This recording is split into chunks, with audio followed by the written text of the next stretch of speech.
gente, estamos aqui com mais um CVMBcast, né?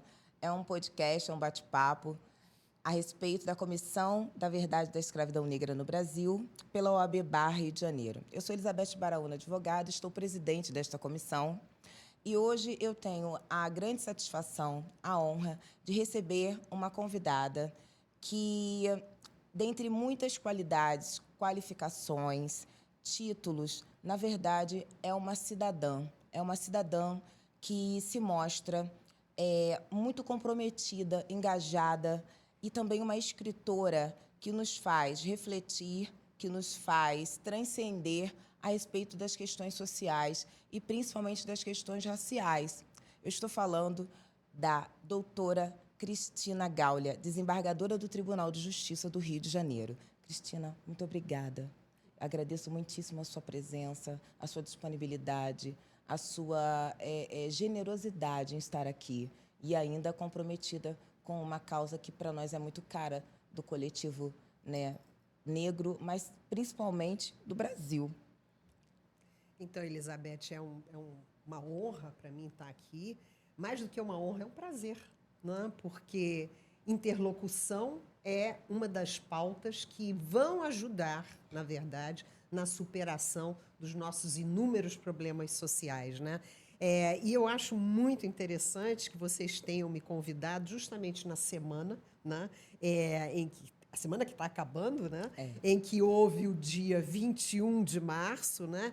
Que é um dia realmente reconhecido pela ONU como dia de luta contra a discriminação racial e também é um dia nacional de fortalecimento das matrizes africanas e das tradições da negritude no Brasil. E isso é muito importante. Por quê? E eu começo já fazendo esse pequeno inserto histórico.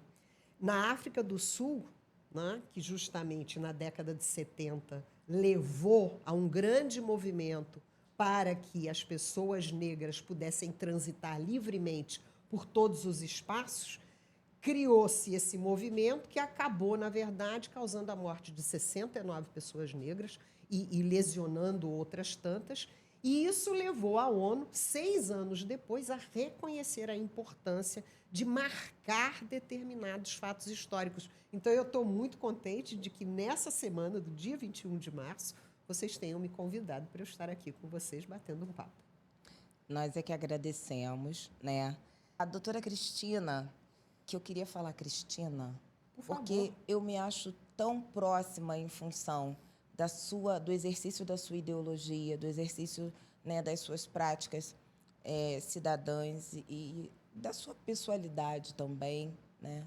Não tem, de forma alguma, simplicidade no seu contexto pessoal e profissional, tá? É qualificadíssima. O currículo, se eu parar para ler, eu vou tomar muito tempo do nosso podcast. É imenso. Mas eu acho importante enfatizar o seguinte: é uma formadora de profissionais voltados para uma conscientização sobre a nossa sociedade, sobre quem somos e para que estamos, principalmente na formação de magistrados. É uma estudiosa, uma pesquisadora, no sentido de que as políticas públicas precisam ser instrumentalizadas e aplicadas de forma a que a eficácia seja atingida, né? É uma escritora que, dentro de um contexto de vanguarda, agrega mulheres e todos os gêneros de uma forma muito carinhosa e generosa. Eu participo, a gente vai falar disso daqui a pouco, de um desses livros, né? Não só tem toda uma organização coletiva, colaboradoras, pessoas maravilhosas. Não tem também uma limitação geográfica, tem também uma atuação, né, fora do país, nesse sentido. Então, a desembargadora Cristina Gaulia é uma convidada, para mim é uma convidada, que tem um peso, mas é um peso que é além dessas qualificações. Porque essa interlocução com alguém que tem uma amplitude de conhecimento e de consciência quando nós vamos falar dessa pauta, através de você, talvez nós consigamos atingir aqueles que não viram a cabeça nem o ouvido para poder compreender melhor a complexidade que é essa desigualdade social no país, enraizada por uma discrepância racial, por uma discriminação, por um preconceito que é o racismo, né? Considerando isso tudo, a minha pergunta é o seguinte: fala um pouquinho da sua trajetória, o que te deixou mais sensível a essa circunstância e que está te enveredando tanto para esse caminho das desigualdades. É óbvio que ninguém é igual a o que foi há um ano atrás, há 10 anos atrás. Nós nos modificamos, nós evoluímos, né? Pelo menos numa perspectiva, essa é a tendência, esse é o intuito. E eu vejo que você está muito mais imbuída, muito mais engajada, mais ocupada, né? Quando a gente começa a ter essas certas concepções da vida, a gente acaba se ocupando mais ainda, mas num bom sentido. O que te deixou mais sensível a isso, Cristina? Então, eu queria começar dizendo Elizabeth, né? E é claro que você pode me chamar de Cristina, eu acho que isso aqui é um bate-papo informal. Eu acho que esses espaços dialogais, eles têm que surgir, eventualmente, não espaços até formais, como um podcast, mas a gente tem que se encontrar mais, a gente tem que se encontrar mais em livrarias, em bares, em restaurantes, na casa umas das outras ou uns dos outros, porque é isso que vai, na verdade, desconstruir um ideário preconceituoso que a gente tem dentro da gente. Então, eu queria reforçar isso, né, que é uma coisa intimista, eu gosto dessa coisa da intimidade, né? E aí você me pergunta como é que foi minha trajetória para a sensibilização. Eu nem sei se eu sou tudo isso que você disse aí, não. E nem sei se sou tão sensível assim, mas tem uma coisa que eu acho que moldou a minha caminhada. Meu pai foi um imigrante lituano, que chegou no Rio de Janeiro aos 8 anos de idade, com uma mãe e 2 irmãos. O pai morreu logo em seguida. E meu pai ele teve que lutar muito com suas próprias forças.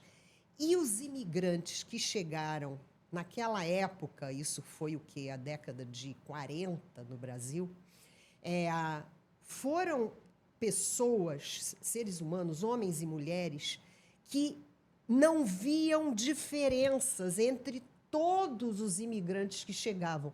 Isso pode não parecer importante, mas é relevante, porque naquela época chegaram lituanos, poloneses, húngaros, romenos, chegaram alemães, italianos, chegou uma multiplicidade de pessoas ao Brasil, ao Rio de Janeiro, a São Paulo, ao Rio Grande do Sul, todos eles muito diferentes entre si, né? Porque as tradições, as histórias, os idiomas, as maneiras de se comportar, principalmente desses países do leste europeu, eram muito diferentes, como são até hoje, né? E a gente aprendeu na minha casa. Meu pai era um democrata, a gente tinha muitas mesas redondas, tanto na sala como na cozinha e tal.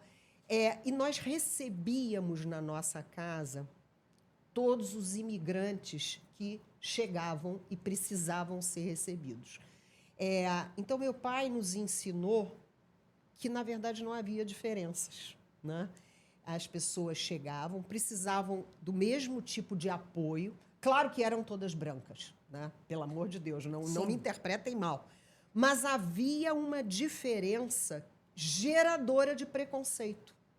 Não só da sociedade branca carioca, eu falo do Rio de Janeiro porque eu sou carioca da gema e vivi minha vida toda no Rio de Janeiro, mas da elite.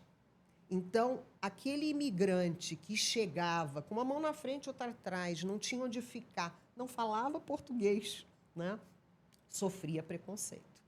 Então, você aprender o que é o preconceito, mesmo que você não tenha sofrido preconceito na pele, te sensibiliza. E eu acho que isso, unido a uma caminhada que eu fiz com o meu pai na seara do trabalho, porque eu comecei a trabalhar muito jovem com ele, Meu pai era gráfico e nós íamos para a gráfica, trabalhávamos lá, trabalhávamos na papelaria. Eu nunca ia para a praia nas minhas férias, eu ia sempre para a papelaria para ajudar o papai. Eu era, aliás, uma excelente vendedora, segundo ele, né? Então, na minha casa, reinava esse respeito pela diversidade. Então, se você me pergunta como é que a tua caminhada começou, ou como é que você se transformou na pessoa que você é hoje, eu diria que eu nem me transformei. Isso foi realmente um processo de construção. Exatamente.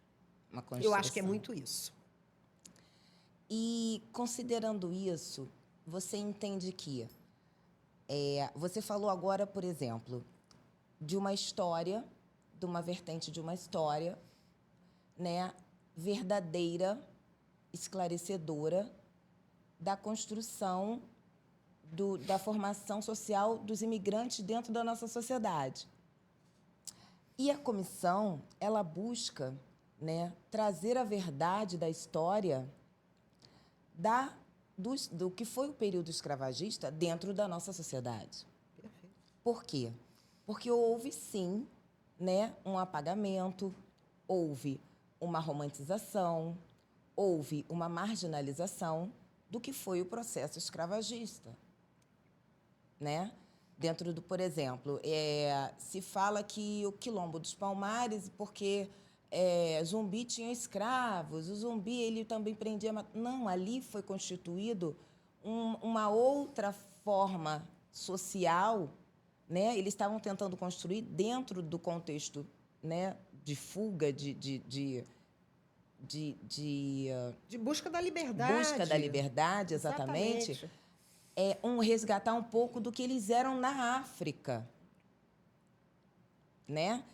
Então, ali eles estavam reproduzindo quem eram, porque ali tinham reis, rainhas, ou seja, e aí se deturpa a verdade. Exatamente.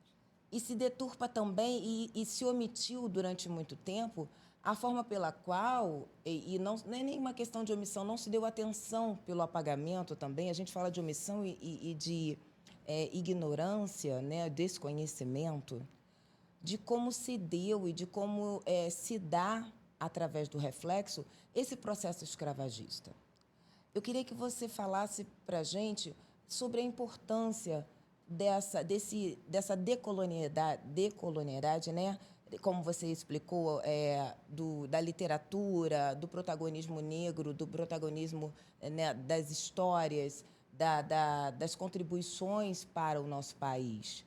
A verdadeira história da escravidão negra no Brasil, a importância dela. Então, Elizabeth, eu acho que a escravização de pessoas no Brasil é uma mancha perversa e que nós vamos levar ainda algum tempo para estarmos reparando. Eu gosto da palavra. Eu acho que uma das coisas mais importantes é a gente efetivamente ter autores e autoras negras que contem essa história. Aliás, hoje em dia há uma pauta muito progressista na pedagogia que se chama pedagogia das narrativas. É uma coisa super moderna, embora seja Paulo Freireana, né? Mas isso agora está entrando nas faculdades de pedagogia. O que é a pedagogia das narrativas? É você, em primeiro lugar, ouvir as histórias das pessoas que, de alguma forma, vivenciaram ou vivem determinadas situações que os professores têm que entender, e aí, abre parênteses, leia-se, juízes, precisam entender como essas histórias acontecem. Porque essas narrativas, elas não são, na verdade, fábulas. Elas são a vida como ela é. Elas são a verdade nua e crua, é a gente cortando na nossa carne. Então, uma questão que eu acho absolutamente necessária é que nas universidades, que na ciência que se faz nas universidades, em todas as disciplinas, mas principalmente nas disciplinas das ciências humanas, né? Na antropologia, na filosofia, no direito, na sociologia, nós tenhamos o ingresso dessas narrativas por autores e autoras negras. Porque você mudar o foco da literatura que você lê já é um movimento muito importante de aprendizado. Porque, como eu disse no início, tudo é uma caminhada de aprendizado, tudo é uma construção. E leva muito tempo para as pessoas aprenderem, né? Às vezes a vida toda. Né? Às vezes a gente chegou aos 85 e diz para a gente mesmo, puxa, isso eu não conhecia, isso eu não sabia. Como é que eu não vi isso? Né? Ou seja, em todos os momentos da tua vida... A gente só para de aprender quando morre. Exatamente. Em todos os momentos da tua vida, você está descortinando cenários. E para você descortinar cenários da negritude, da escravização de pessoas, da perversidade que foi a escravização de pessoas no Brasil, você tem que ouvir, ler, dialogar com pessoas negras. Você não quer mais as versões brancas, que são necessárias, são importantes, fazem parte da nossa literatura técnico-científica, fazem da nossa parte formação da nossa socioeconômica. formação, claro. Mas a gente tem que conhecer as outras narrativas, com outras vozes, porque as vozes são diferentes. E eu vou te falar agora, vou te fazer uma queixa minha. Eu sou mestre em Trabalho e Políticas Sociais e Sujeitos Coletivos pela PUC-Rio. Sim. Defendo agora a minha tese de doutoramento. Eu não consigo entrar na docência, efetivamente. Tem coisa de gênero aí também, né? É a soma do gênero... É a interseccionalidade. Total, gênero e total, cor. total. Gênero e raça. Aí tem que conhecer Angela Davis, né? Exatamente. Para a gente estudar toda aquela história que foi a luta pelo direito de voto das mulheres, em que ela diz, olha, mas a briga das mulheres brancas não era a briga das mulheres negras, que estavam lá embaixo. O feminismo na ele hierarquia. não deu conta das mulheres pretas. Então, quando você me revela uma questão como essa, né, eu tenho na memória recente uma história de uma grande amiga, que é uma mulher branca, uma super profissional, que também levou aí vários anos lutando para entrar na universidade. Então, o que acontece com a doutora Elizabeth Baraúna? Ela ainda tem um outro fator que a estigmatiza, porque são estigmas. São. Agora, como é que você combate estigmas? Você combate assim. Mas é engraçado conversando, que para eu falando palestrar... sobre os estigmas. Beleza. Para eu dar aula... aula magna, aula com base em pautas especiais, beleza. Agora, contratar como uma docente, aí não. Aí vem aquela coisa da elitização, né? Aquele oligopólio que a gente já conhece. Graças a Deus, eu me reconheço e sou muito bem, sabe? Não tem crise existencial nenhuma e nem acho que sou menos qualificada em função... Não é uma questão de qualificação, é uma questão estrutural. Claro. É uma questão institucional. É o racismo institucional, o racismo acadêmico que a gente vislumbra. E aí você tem que ler Grada Quilomba. Eu tenho Grada Quilomba. Olha, Grada Quilomba, você tem que ler e tem que reler, porque algumas coisas, para uma mulher branca, algumas coisas que ela fala são do nível do... Mas será que isso é possível? É inacreditável. E é possível. É possível. Então, assim, você tem que ter essas revelações, né?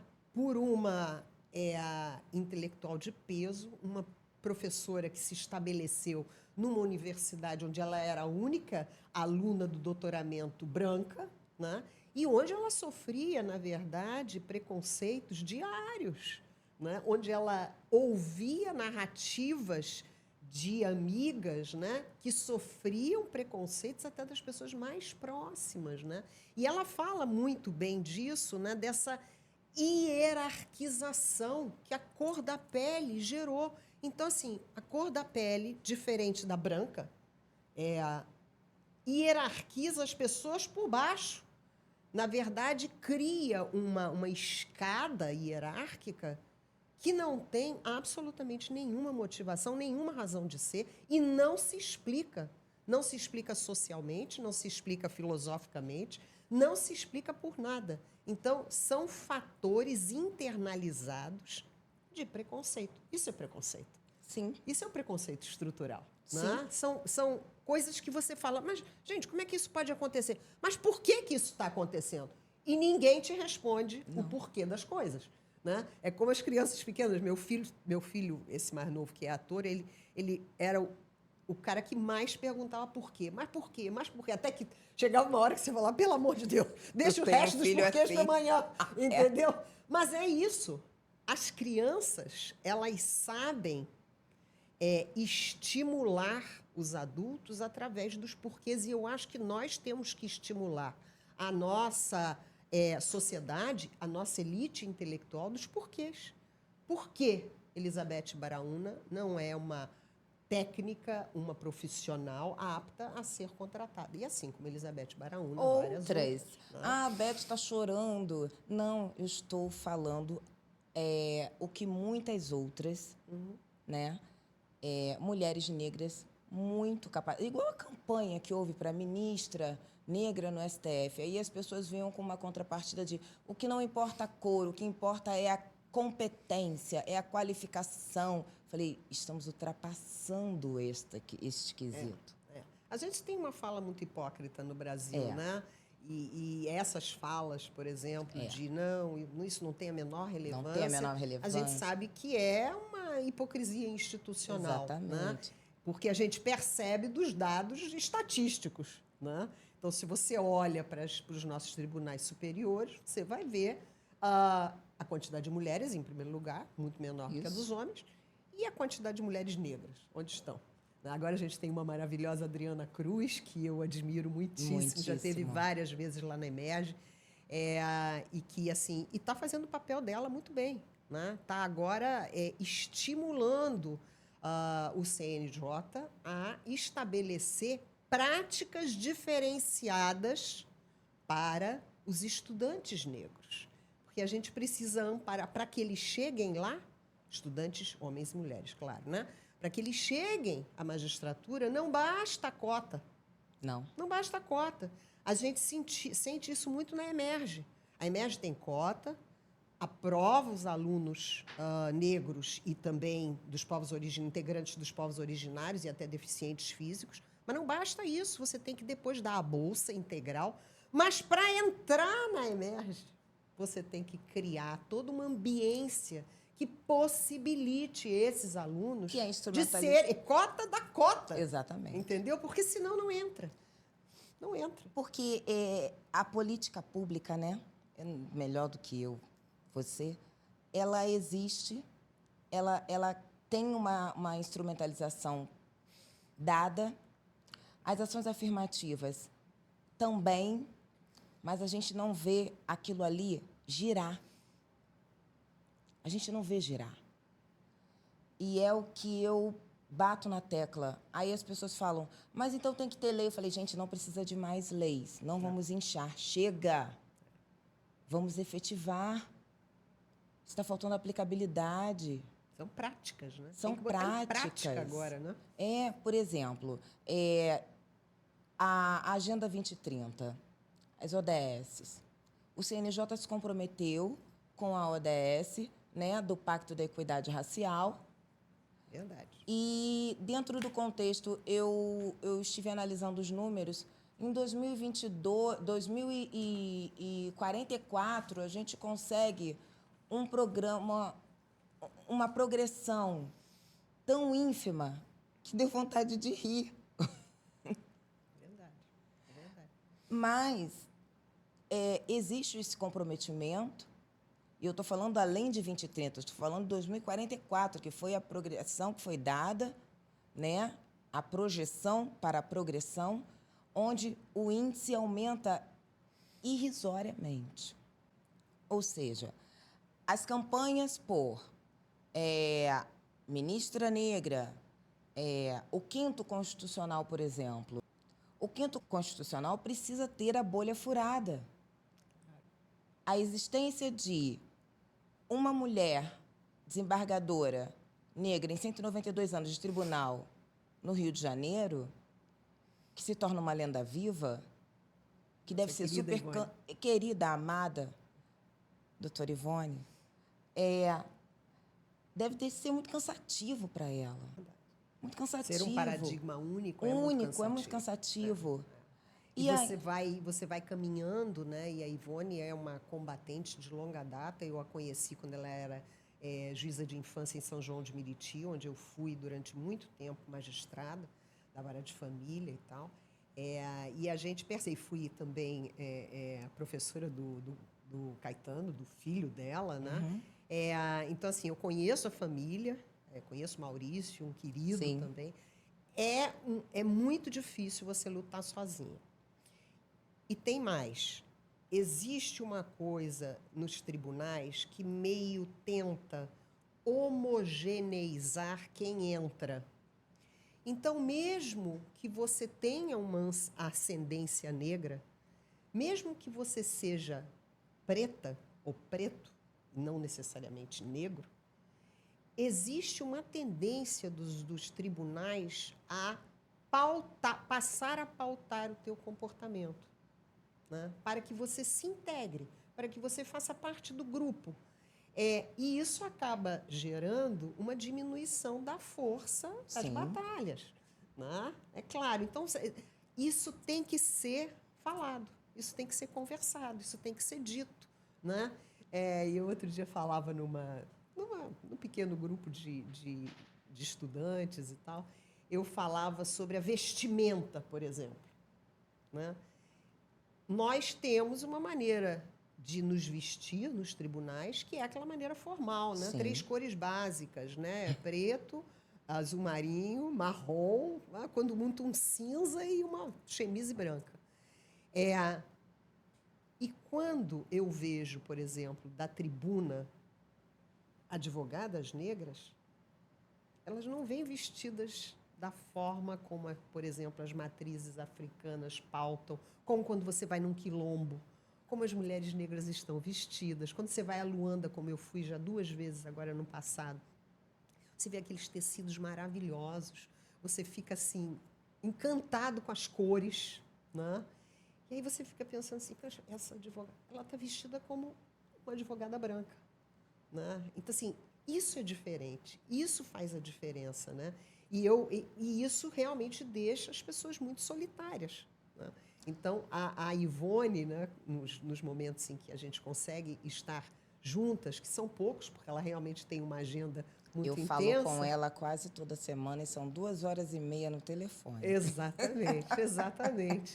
Ela tem muita coisa a nos ensinar, porque assim, essa quebra de paradigma, ela começa com as pequenas coisas, que a gente não vê. Ela entendeu? vem me orientando, ela fala, menina, você vai passar ainda. Eu falei, você é muito parecida comigo, meu Deus do céu. Aí eu falei assim para ela, mas a gente está num outro momento, mas são as mesmas pessoas. São as mesmas heranças, as mesmas eu diria, heranças, né? As mesmas heranças ainda. Ela falou, são as mesmas raízes, então a gente precisa... você é aguerrida, mas você tem que entender que, na mesma medida em que você vai à frente, vão ter muitas pessoas querendo te puxar para trás. E quando você fala da vestimenta, é engraçado, porque existem pessoas que me criticam porque eu falo, gente, olha só, eu sou brasileira, eu não sou africana, tá? Eu sou uma pessoa afrodescendente. Eu me visto como eu me sinto bem. Eu uso o cabelo que eu me sinto bem. E, dentro do contexto familiar, a minha mãe, os meus familiares, justamente para poder serem aceitos e estarem enquadrados, alisaram o cabelo, usaram os tons básicos. Exatamente. E aí, por exemplo, quando eu coloquei meu primeiro turbante, eu contei isso até essa semana, eu fui à Casa 20, eu contei isso para Kathleen Dermato. Falei assim, e quando eu coloquei, filmei a reação do meu ex-marido e do meu, dos meus filhos não, acham super legal, tal. E de uma amiga minha, eles olharam e falaram assim, olha, tá lindo, mas não é muito teu estilo, né? Não é muito a tua cara. Nós podemos construir estilos próprios, claro. Aí eu sem falei dúvida assim, nenhuma. mas o que eles estavam querendo me dizer é o seguinte, que aquilo ali não era para mim, entende? E eu também entendo que, como preta única em muitos espaços, eu tenho uma aceitabilidade porque eu não vou reivindicando a questão da aparência que me reporta a minha ancestralidade. Mas não é por necessidade de aceitação, e sim pela minha formação, pela minha socialização familiar. Eu entendi. Deixa eu só botar um contraponto nisso, porque eu acho a questão da vestimenta um signo muito importante. Tanto assim que eu vou trazer o outro lado da moeda, que é assim, eu não sou racista.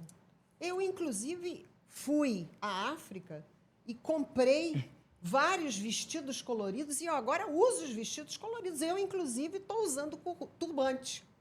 Então, assim, essa apropriação cultural, na verdade, é uma apropriação cultural equivocada. Porque não é isso que vai demonstrar que você não é racista. Exatamente. É a mesma coisa, né? Você falar que eu já namorei uma pessoa preta, ou então eu tenho um amigo preto. Exatamente. É bem nessa linha que, na verdade, entra, né? Eu tenho que trazer a Grada Quilomba de novo, porque ela bota 5 passos, né? Muito importantes, né? Primeiro, né, é a negação. Não, imagina, eu não tenho preconceito nenhum, não sou racista, né? Depois vem a culpa, que você percebe que alguma coisa está errada ali naquela história, aí vem as frases como essa. Não, eu tenho amigos negros, entendeu? Ou então eu boto um turbante, eu frequento espaços da negritude. Depois vem a vergonha, quando você vê que os 2 outros momentos, né, o momento da negação e o momento da culpa, são momentos de profunda introspecção. Aí você fica com vergonha, você fala, meu Deus do céu. E tem uma coisa, você começa a descobrir o que as pessoas negras veem em você, ou veem sobre a branquitude. O que é a branquitude vista através da negritude. Isso. E aí você começa com uma reabilitação, né? Que é quando você pensa assim, peraí, eu tenho que entender melhor essa história, eu não sei nada disso, eu sou racista mesmo, o racismo estrutural está dentro de mim, eu sou assim, progressista, bacana, legal, mas o racismo está dentro de mim e eu vou escorregar. Isso. Em alguns momentos eu vou escorregar, porque eu não conheço essa história, eu não conheço. Posso até ter sororidade, mas eu não vou conseguir ter dororidade. Não vai. Né? Não vou. Não vai. Porque a história é muito diferente. As dores são muito diferentes, como diz a Vilma. Exatamente. Né? Então, não dá para você mergulhar de um momento para o outro, mudar o teu lugar territorial, o teu lugar filosófico, o teu lugar de compreensão humana. E é isso que eu falo sobre o letramento racial e as pessoas cobrando, né, de uma maneira muito veemente que, de uma hora para outra, as pessoas parem de ter falas racistas que, na verdade, eram muito banalizadas, naturalizadas. O racismo recreativo, entende? Mas a gente tem que ter a paciência negra. Consciência negra, paciência negra. Não, a gente tem que ter, de cunho emancipatório, estratégias para que passemos a sermos respeitados, enxergados da forma correta. Claro, claro. E o letramento racial e a postura, né, de dignidade que requeremos faz parte disso, só que de modo paulatino. Ninguém emagrece do dia para a noite. É verdade. Tá? Ninguém se livra dos preconceitos. Ninguém se livra dos preconceitos do dia para a noite. Claro que não. Ninguém se apaixona do dia para a noite. Tudo exige um processo. E esse processo também de descaracterização, de preconceito, de discriminação, exige tempo, exige sim paciência. Só que existe também uma coisa chamada persistência. A gente precisa persistir e ir galgando, sem o revanchismo. Aliás, o Denzel Washington diz isso muito bem. Tem uma fala dele que gira na internet, que é muito bom. Você tem que construir um comportamento ou uma política pública com consistência. Aquilo que você Isso. constrói tem que ter consistência.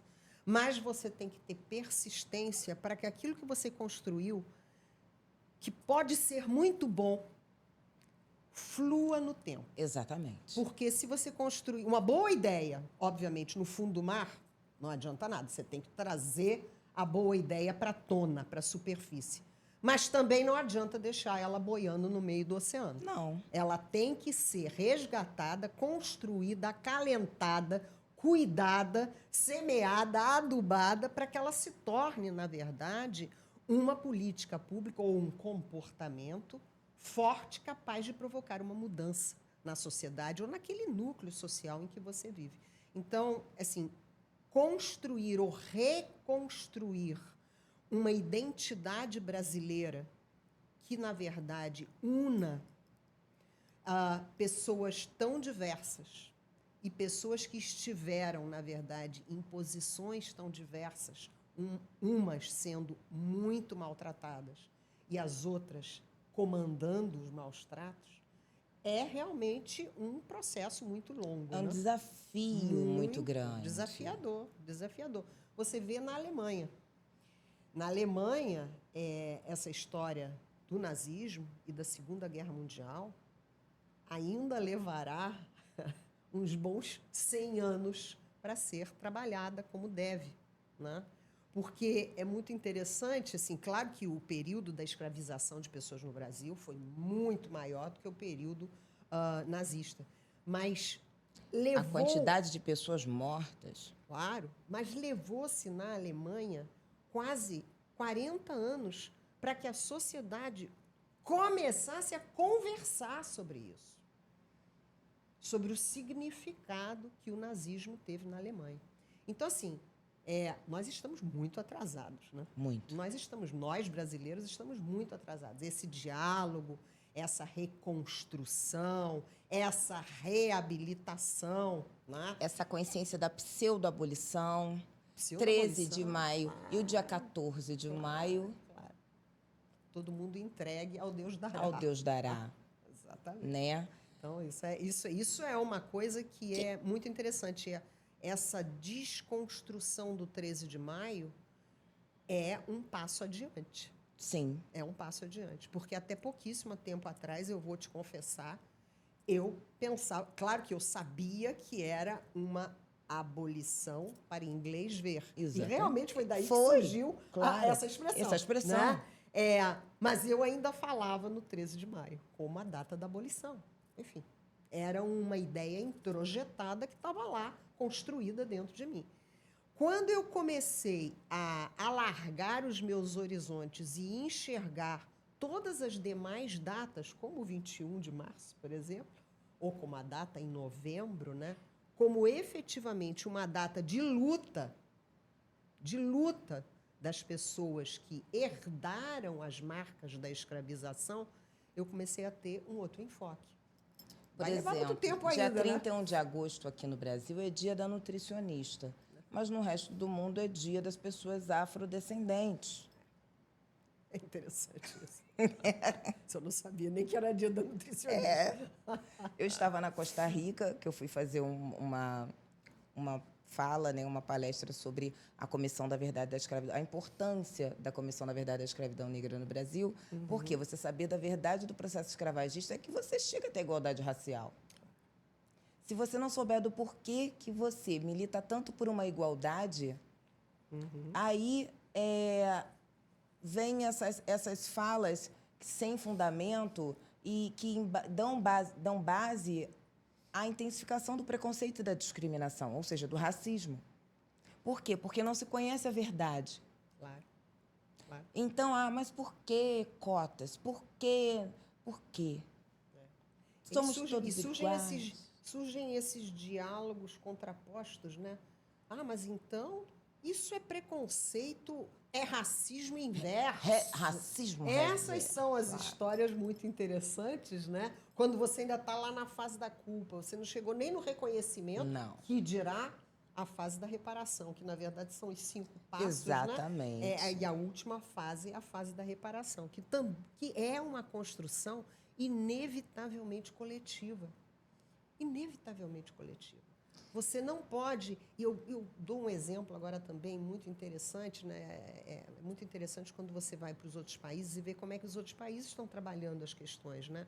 E eu estive, no ano passado, durante 10 dias na Austrália, em Melbourne, que eu fui participar do Congresso Internacional de Sociologia, maior congresso do mundo de sociologia, que a cada ano acontece num lugar diferente. E havia 5 anos que não acontecia por conta da pandemia. Né? E as suas consequências.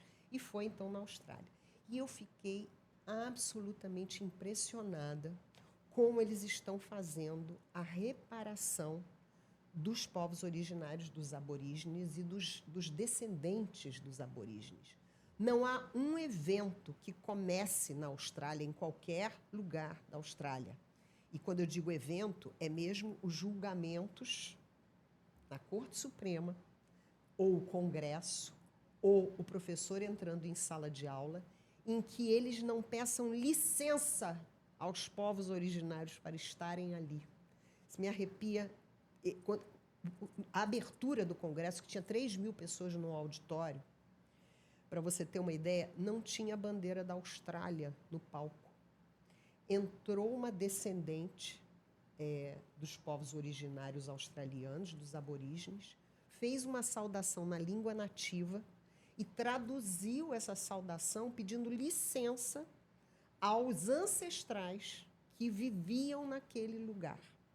Depois disso, entrou uma outra descendente aborígene com uma pira de folhas e fez a defumação do ambiente. Porque era assim que aqueles povos que viviam ali na região de Melbourne faziam, nos grandes eventos, nas grandes cerimônias. E, ao final, entraram 3 mulheres de idades diferentes e fizeram danças típicas daquele povo que morava ali. Isso, para mim, foi um descortinar enorme. Foi uma ideia assim, gente, isso é o início de reparação. Começa assim. Claro que você tem que ir muito adiante. Né? Claro que essa construção da reparação, inclusive patrimonial, é uma questão que vai gerar muitas discussões, que tem que ter lei a respeito, mas que temos que começar a conversar sobre isso. Olha, eu observo, Cristina, detalhes que são ações afirmativas pessoais, institucionais, de reparação, que tornam o discurso raso quando eu vejo os painéis formados em eventos, quando eu vejo os painéis formados dentro das instituições.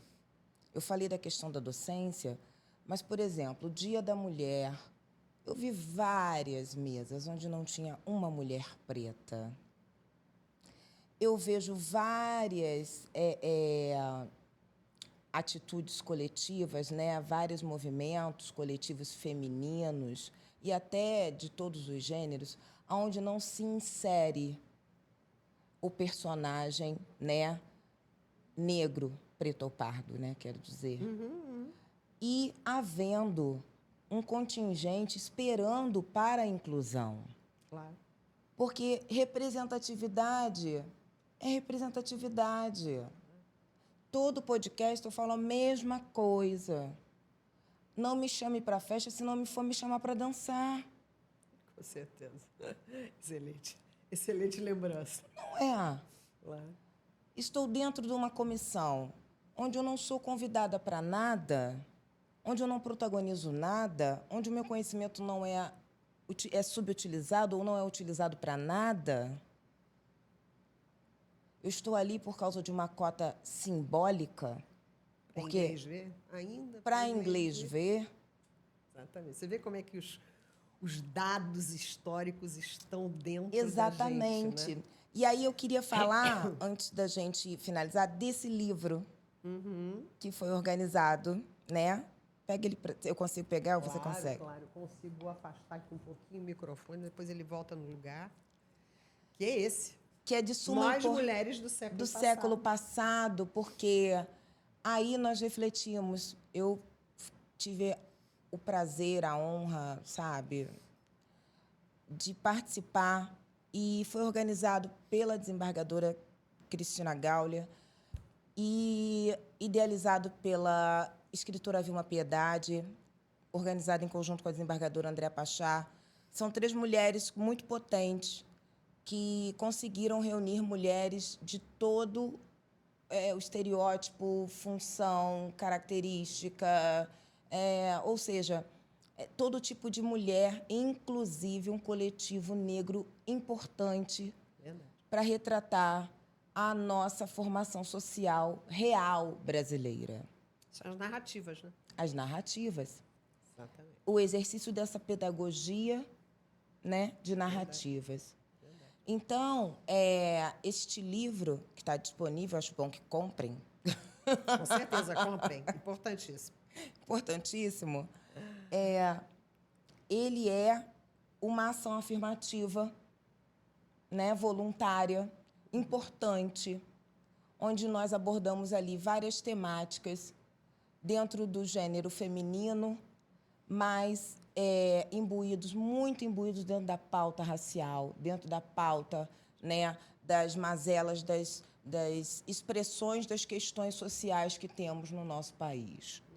Então, é importante que se reflita em tudo que foi dito aqui hoje, porque nós temos muito ainda a dizer, né? As nossas escrevivências, as nossas vivências, as nossas posturas, as nossas reflexões, elas nos levam muito além, tanto em dores quanto em amores, em bons sabores, em constatações que, por exemplo, essa união nossa hoje, que veio de uma circunstância que, na verdade, eu até tinha mais contato com a própria Andréia, né?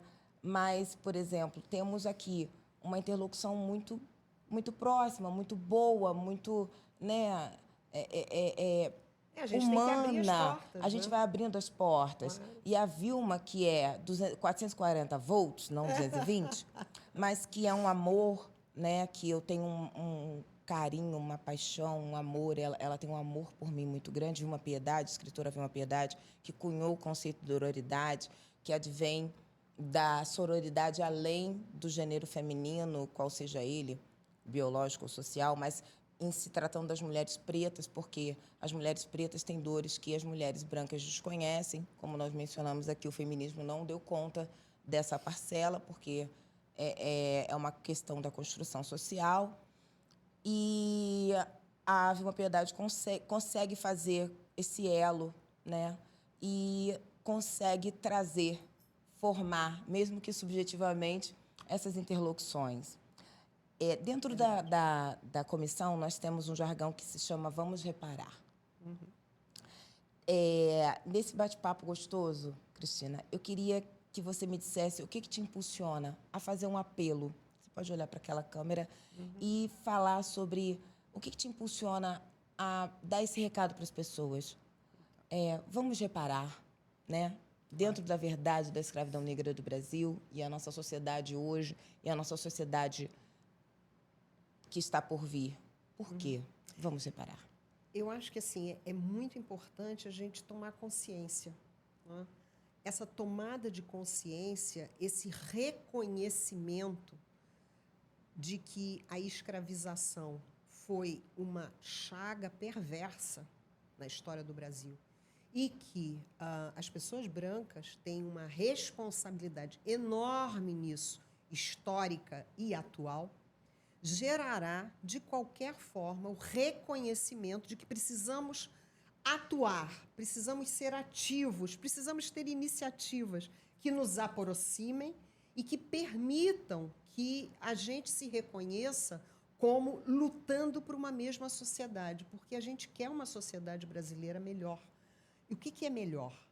Uma sociedade onde todos e todas sejam respeitadas, onde todos e todas sejam realmente tenham as mesmas oportunidades, onde instituições como o poder judiciário, como o poder legislativo, como os poderes executivos, né, tenham como lideranças pessoas pretas, pessoas negras, da mesma forma como tem pessoas brancas, da mesma forma como devem ter pessoas descendentes dos povos originários, pessoas com deficiência física. Por quê? Porque uma sociedade plural é uma sociedade muito mais rica. E a gente vê isso no livro, né? Quando a gente começa a folhear as escrevivências e ler as escrevivências, a gente percebe quantas narrativas são similares e quantos discursos a gente pode aperfeiçoar, como a gente pode ficar perto, como a gente pode pegar na mão, como a gente pode caminhar juntas. Né? Isso. Então, iniciativas como essa, que realmente foi uma iniciativa fora da caixinha. Né? A gente pensou, a Vilma sentou do meu lado, me perguntou, olha, eu tinha tanta vontade, já estou até escrevendo um livro. Eu falei assim, eu topo escrever com você, vamos chamar a Andréia? Vamos convidar essas mulheres maravilhosas de 80 até 30, todas nascidas no século passado, para que elas contem as suas histórias, para que nós consigamos, então, reconhecer os nossos racismos, as nossas dificuldades, as nossas diferenças, que mais do que não nos separam, elas nos unem, na verdade, né? Principalmente quando você tem um espírito de luta, né? Para que nós, então, possamos começar a pensar reparação. Porque, para você pensar reparação, você precisa estar perto, estar junto, estar de mãos dadas. Senão, você não consegue construir a reparação necessária. A reparação que efetivamente vai reparar, porque nós temos a tendência, na verdade, em resvalar para aquilo que é formal, aquilo que é hipócrita, aquilo que é parametrizado, aquilo que é homogêneo, aquilo que ninguém vai criticar, aquilo sobre o que não precisamos refletir. Né? A gente tem a tendência a resvalar para as zonas de conforto. E quando você, na verdade, está brigando por uma sociedade mais irmã, né, que una todos os diferentes, não importa a cor da pele, a maneira como se veste, a etnia ou a história de onde vem, aí você começa a compreender, não, realmente a sociedade plural é a melhor sociedade, é a sociedade onde eu quero viver. Né? Então, é muito por aí, Beth. Olha, Cristina, eu quero te agradecer. Eu quero agradecer a sua participação, eu quero agradecer a sua oportunidade, essa oportunidade, eu quero agradecer a sua generosidade, tá? E dizer que quem assistir e assistiu só ganhou. Só se preencheu de valores, de conceitos, de informações, né? De sementes de conscientização. Eu acredito nisso. Eu acredito na emancipação. Eu acho que o punitivismo não vai levar a gente a lugar nenhum. Claro que não. Eu acredito que os nossos diálogos, as nossas questões que são necessárias de serem pautadas, de serem mais expostas, e dentro desse contexto tão ameno, né? Aí sim, docilizado, para que as pessoas consigam absorver. Eu queria te agradecer. Muito obrigada, tá? Eu queria te agradecer, Elizabeth, porque assim, esses espaços são espaços de reflexão. Né? Você diz que as pessoas vão gostar de nos ver, né?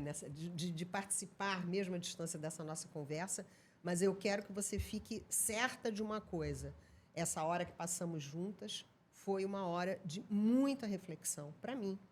E tudo aquilo que foi falado aqui por você e também por mim vai me obrigar a ir para casa. E quando eu estiver lá no recôndito do meu quarto, eu tenho que pensar, isso aqui não está bom, isso aqui você tem que melhorar. tem que ler mais, tem que aprender mais, tem que ouvir outras narrativas. Então, na verdade, o aprendizado foi todo meu. Obrigada. Nada. Impossível.